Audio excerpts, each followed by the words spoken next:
October నెల గ్రహ సంచారాన్ని పరిశీలిస్తే ఉచ్చస్థానంలో శని, నీచస్థానంలో రవి, ఈ రెండు గ్రహాలు కూడా తులారాశిలో కలుస్తున్నాయి. కనుక ఈ తులారాశి అనేది ఈ మిథున రాశికి పంచమ స్థానం. దానికి తోడు కుజ గురువుల యొక్క షష్టాష్టక స్థితిగతులు కూడా కనబడుతూ ఉన్నాయి. కనుక ఈ పరంపరలో ఈ మిథున రాశి జాతకులు సంతాన విషయాల మీద కొంత శ్రద్ధ అధికంగా చూపించాల్సిన అవసరం ఎంతైనా ఉంది. అంతేకాకుండా రెండవ పక్షంలో అంటే అక్టోబర్ నెల 17వ తేదీ దగ్గర నుంచి 31వ తేదీ వరకు శత్రువర్గీయులను ఎవరిని కూడా తక్కువగా అంచనా వేయకూడదు. చిన్న శత్రువు కావచ్చు, పెద్ద శత్రువు కావచ్చు.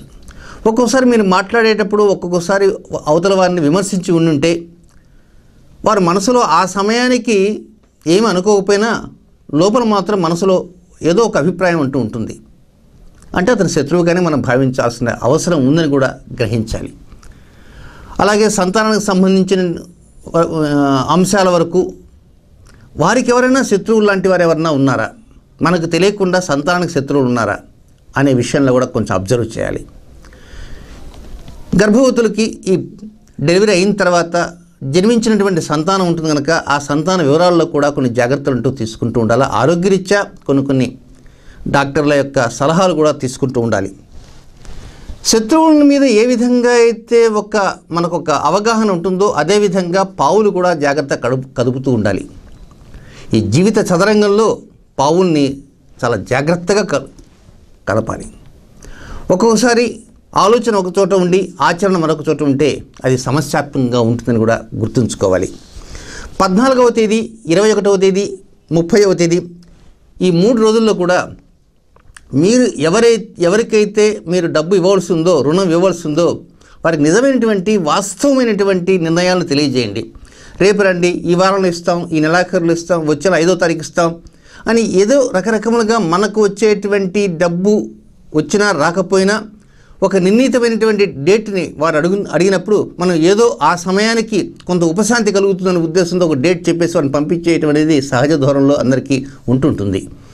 అందుచేత 14వ తేదీ, 21వ తేదీ, 30వ తేదీల్లో మీరే ప్రత్యేకంగా రుణదాతలకు ఫోన్ చేసో లేక ఏదో కబురు చేసి పర్టికులర్ ఫలానా టైం వరకు డబ్బు అందదు అని ఒక ఖచ్చితమైనటువంటి సమాచారాన్ని వారికి తెలియజేయడానికి ప్రయత్నం అంటూ చేయండి.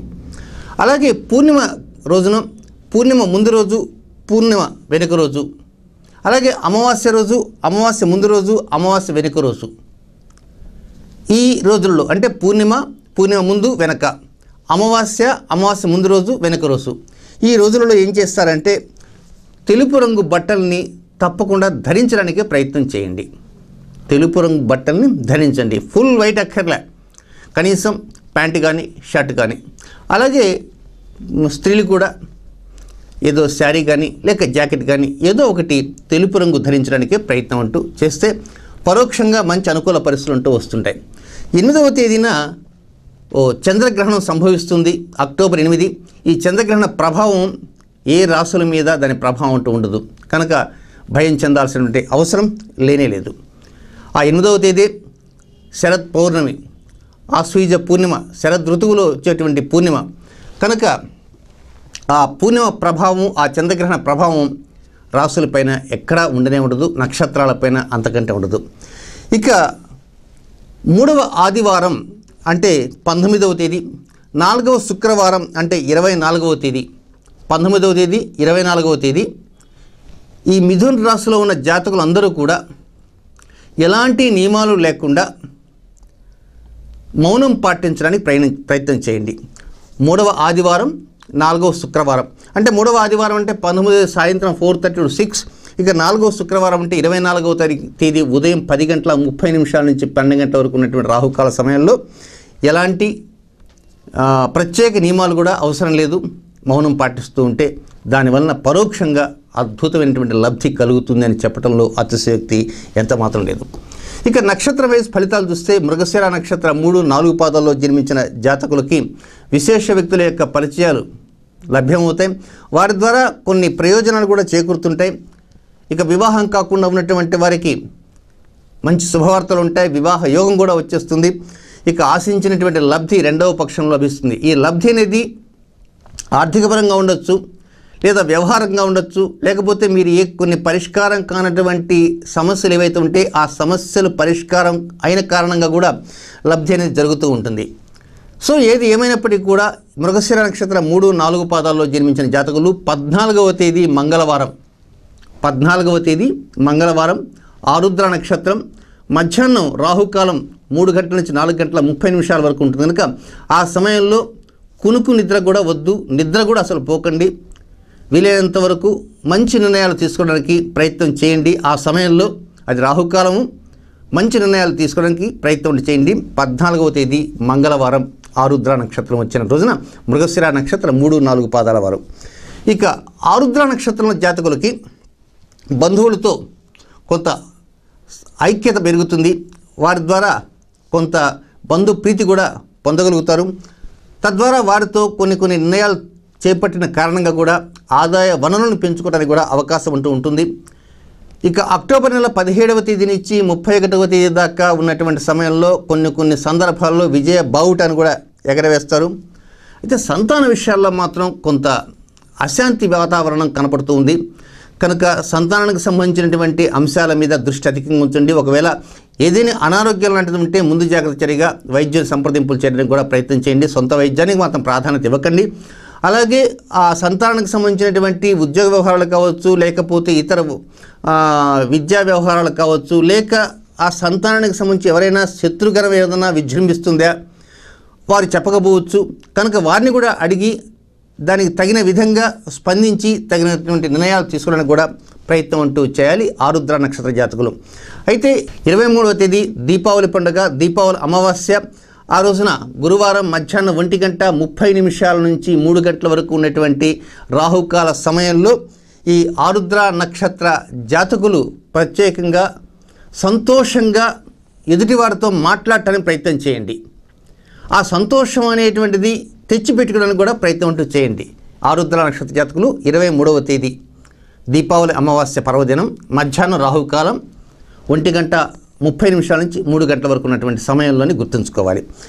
ఇక పునర్వసు నక్షత్ర 1, 2, 3 పాదాల్లో జన్మించినటువంటి మిథున రాశి జాతకులు ఈ మాసమంతా కూడా కొంత శరీరం బాగా అలసిపోతుంది. కొన్ని ముఖ్య కార్యక్రమాల్లో బాగా తిరిగిన కారణంగా, బాగా ఆలోచించిన కారణంగా కూడా శరీర అలసట పెరుగుతుంది. ఈ అలసటకి తగిన విధంగా కూడా ఒక్కోసారి విశ్రాంతి తీసుకోకుండా ఉండటం కూడా ఒక ప్రధాన కారణం అవుతుంది. అయితే కొన్ని రకమైనటువంటి శుభకార్య సంబంధమైనటువంటి చర్చలు అనుకున్న రీతిలో ముందుకు పోకుండా కొన్ని వాయిదా పడేటువంటి అవకాశాలు ఉన్నాయి.